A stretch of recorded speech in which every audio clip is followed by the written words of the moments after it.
होली खेले राम जनकपुर गईले।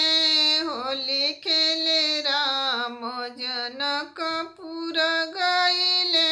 होली खेले राम राम खेले होली लक्ष्मण खेले हो। राम खेले होली लक्ष्मण खेले हो। लंका गढ़ में रावण खेले होली।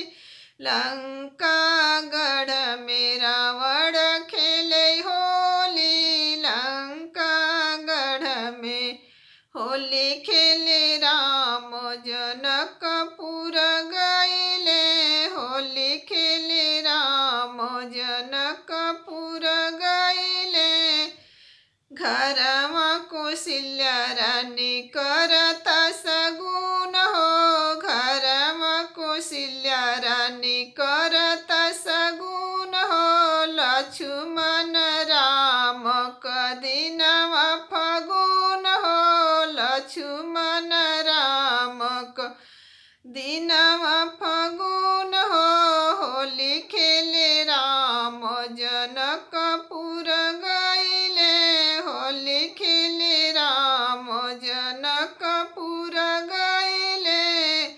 राम खेले होली लक्ष्मण खेले हो। राम खेले होली लक्ष्मण खेले हो। लंका गढ़ में रावण खेले होली। लंका गढ़ में रावण खेले होली। घरमा सुमित्रा रानी करता सगुन हो। घरमा सुमित्रा रानी करली सगुन हो। लक्ष्मण राम कदिनवा फगुन हो। लक्ष्मण राम कदिनवा फगुन हो।